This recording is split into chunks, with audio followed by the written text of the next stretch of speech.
you still have your 45 minutes intact for purposes of cross-examination. Let's proceed. Thank you, Mr. Speaker. I intend to use 15 minutes to take the witness in chief and reserve 5 minutes for any re-exam.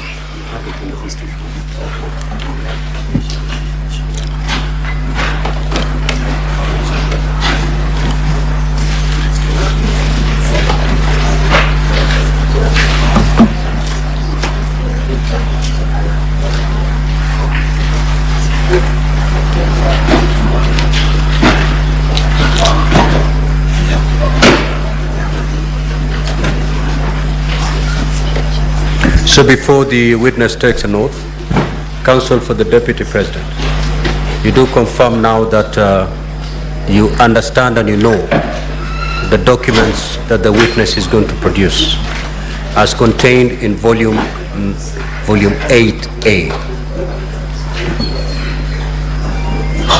And these are the documents, I believe, in respect to which I made a ruling yesterday to have them admitted. We do, Mheshimiwa Speaker. Thank you so much, Senior Counsel. Yeah, thank you. Thank you. So this is, we cannot, and as a chair, I cannot allow trial by ambush. Proceed. Thank you. I, Abdi Ahmed Mohamud, do solemnly swear that the evidence that I shall give before this Senate in respect of the matters before the Senate shall be the truth, the whole truth, and nothing but the truth, so help me God. Thank you. So, Mr. Abdi, introduce yourself to the Senate, the place you work, your rank, and how many years you've worked in that institution. Thank you. My name is Abdi Mohamud. I'm the Deputy Chief Executive Officer of the Ethics and Anti-Corruption Commission. I have worked at the Commission since 2005. I started off as a senior investigator. Right now, I'm the Deputy Chief Executive Officer. My main responsibilities are to assist the Chief Executive Officer of the Commission in the day-to-day running of the Commission, among others. Another key role and responsibility that I hold at the Commission is that I chair the Commission Management Committee on Investigation Evaluation. Basically, I have been an investigator since 2005 when I joined the Commission. Thank you. Thank you, Mr. Mohamud. You are before the Senate this morning following summonses which were issued to your institution. And in the summonses, the 3 areas were identified. Would you wish to appraise the Senate on those 3 areas which you are to guide the Senate on? Okay. If I may refer to my documents, yes, you can.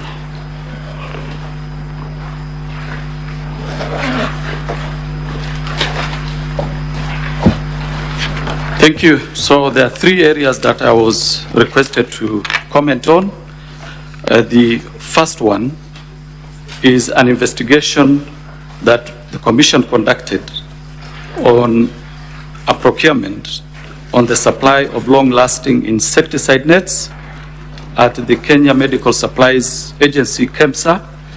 The second issue that I was to comment on is the declaration of gifts and donations received by His Excellency Rigathi Gachagua, the Deputy President, during his tenure of the office to date, pursuant to Section 14(5) of the Leadership and Integrity Act. The third issue that I was to comment on is the declaration of conflict of interest made to the Ethics and Anti-Corruption Commission by His Excellency Rigathi Gachagua, the Deputy President of the Republic of Kenya, to date. So we'll go to the first question, or the first issue, which you are asked to address yourself to. And I wish to refer the witness, Honorable Speaker, to our bundle 8 of our documents.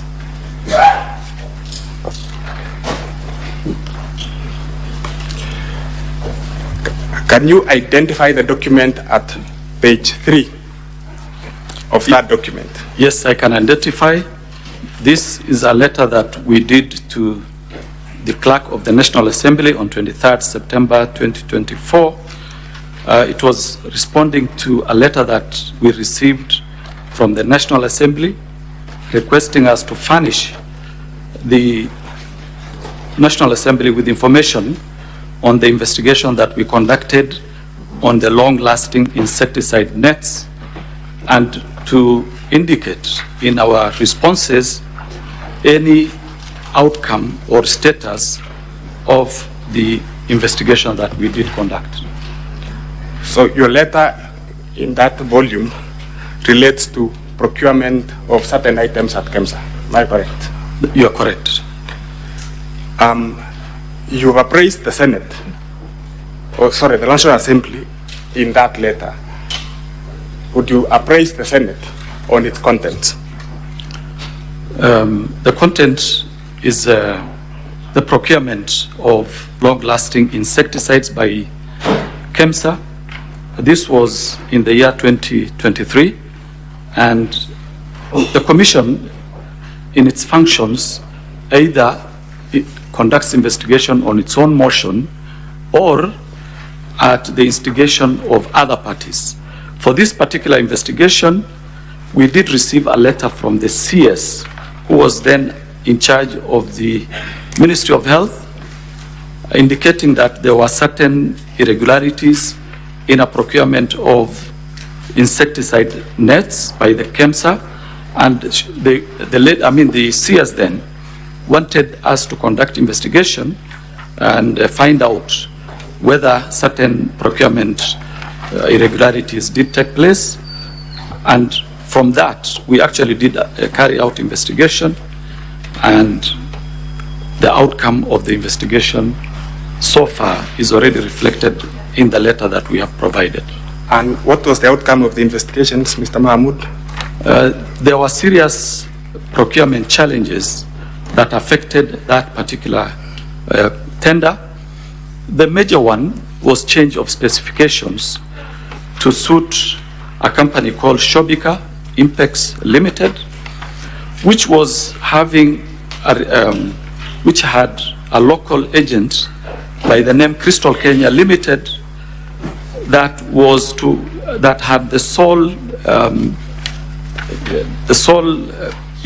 responsibility, or rather the sole function, to provide certain mosquitoes that had certain chemicals.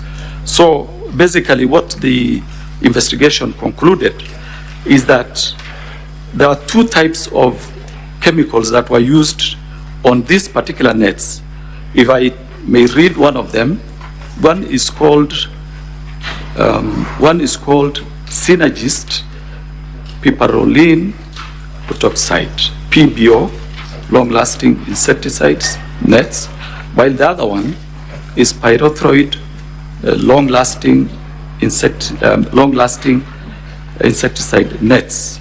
So this company had the sole distribution rights on this particular chemical called PPO, and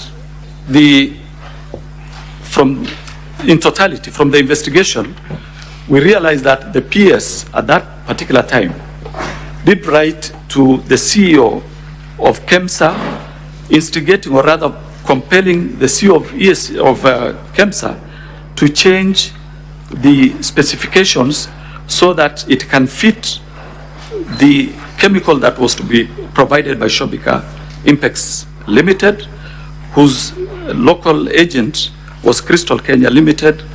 Basically, that was the starting point. The other problem was that there was when the tender was to close on 23rd, the company, this is Shobika Impex Limited, at that particular time wanted to have a bid bond introduced into the documents, into the tender documents. Yet we all know that in procurement, the tender document, the bid bond is supposed to be part of the tender document. They're supposed to be delivered together. But in this circumstance, the bid bond was delivered by hand to the CEO's office on 23rd when the tender was supposed to close.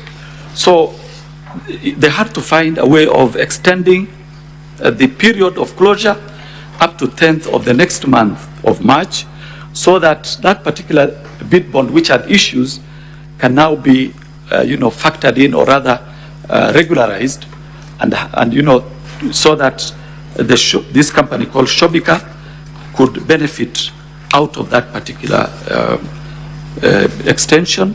Of course, there are many other issues. Like, we also realized that at the end of the when the tender was discontinued, for example, there is a company called Tianjin Yorkol International Trading Company that was among the bidders that initially bidded for this particular tender.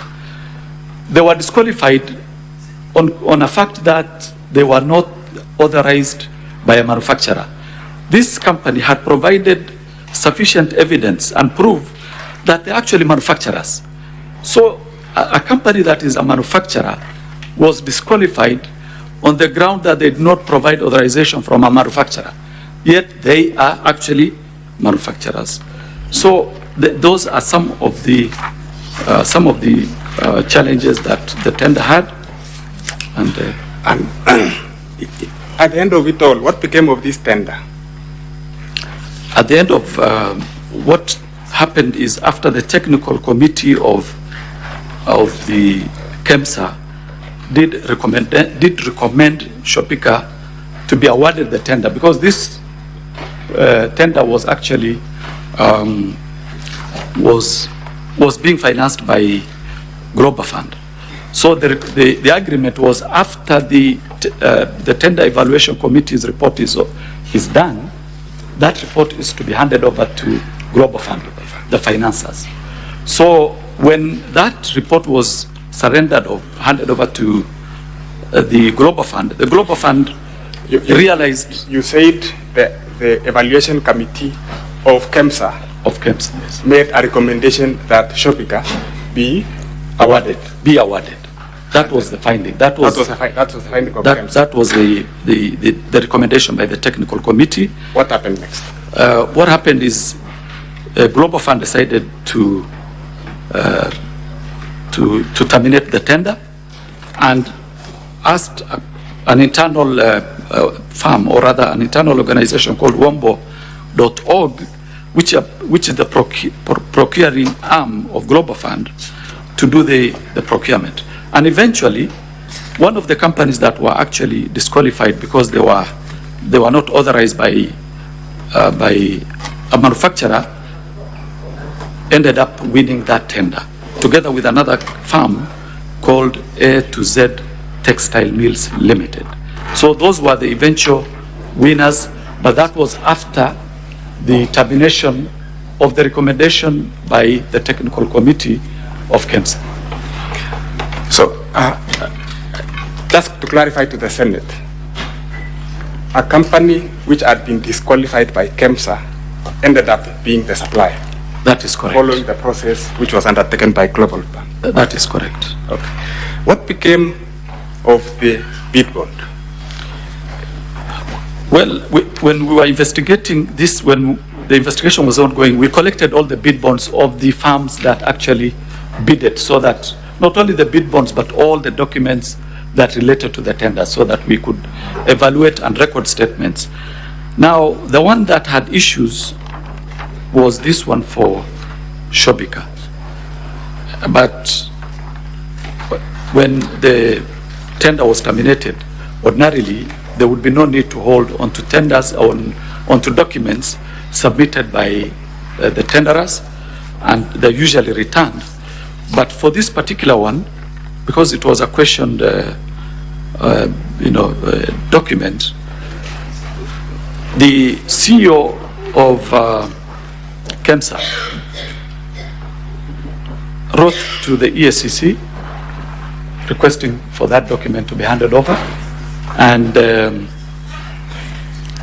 eventually we did hand over the document to him after recommending disciplinary action against all the officers who were involved in the tendering process, starting with the CEO, the technical committee members, the head of procurement entity.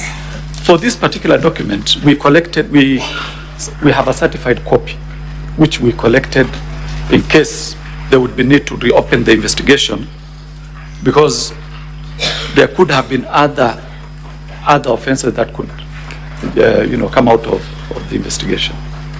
Did you hand over the bid bonds for the other companies which had participated in this? They were returned to KEMSA. They were returned to KEMSA. Yeah. Let's go to the second issue, which was identified in your invite, and probably we should start with the third one, which relates to conflict of interest by state officers and public officers. You are a long-serving officer of the Ethics and Anti-Corruption Commission. I suppose you are familiar with conflict of interest in terms of the constitutional, statutory, and regulatory procedures. Would you appraise the Senate on that aspect? Okay, thank you.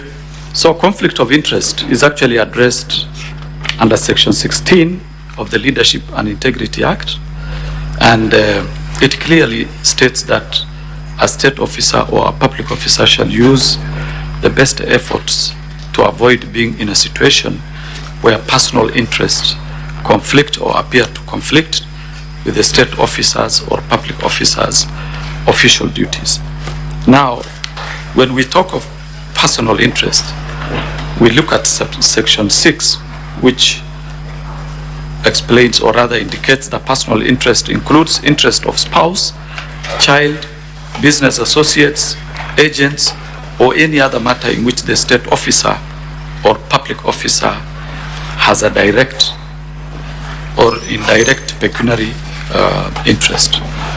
Basically, in practice, what happens is we also have the regulation, which is the subsidiary law of that particular act.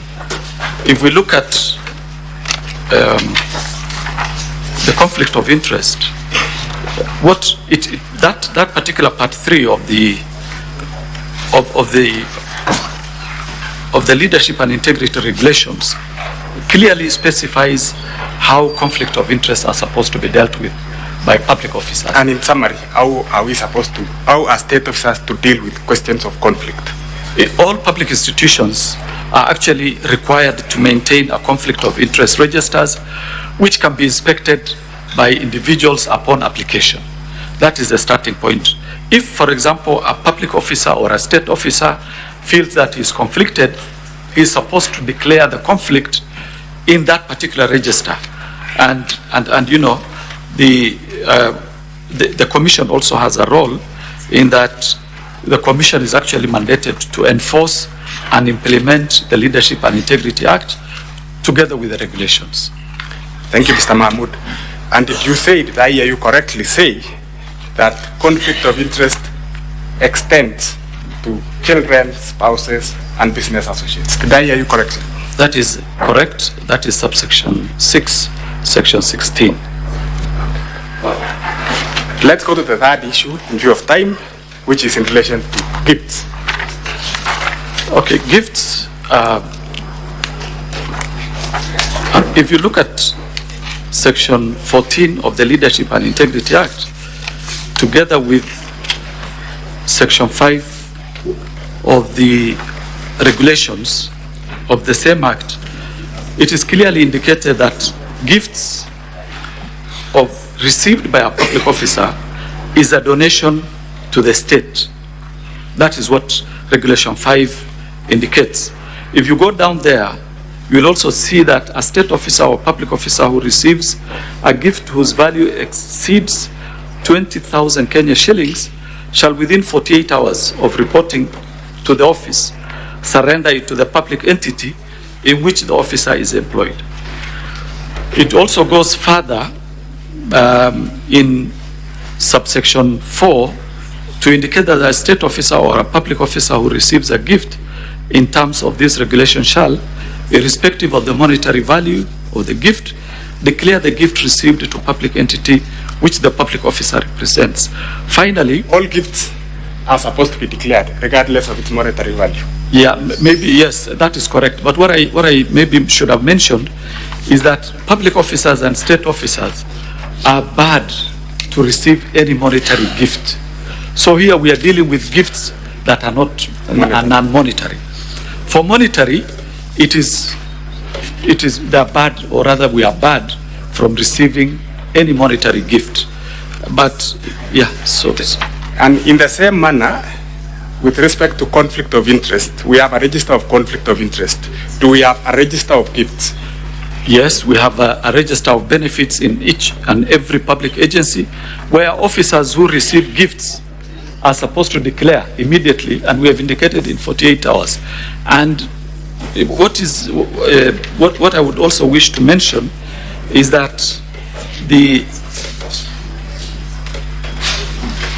what is the role of the Commission in relation to gifts? Okay. Yeah, now if you look at subsection 9 of the regulations, you will see that if a public entity shall at the close of every financial year furnish the Commission with a report specifying and all the gifts, any gift the entity intends to dispose of, all that. And then subsection 3 of course talks about report. The report under paragraph 1 shall be submitted to the Commission within 30 days after the close of the financial year. So just so that we can close on that, every financial year the Commission is supposed to receive the registers of gifts from all state entities. That is correct. For your record. Yeah. Have you received the register of gifts from the office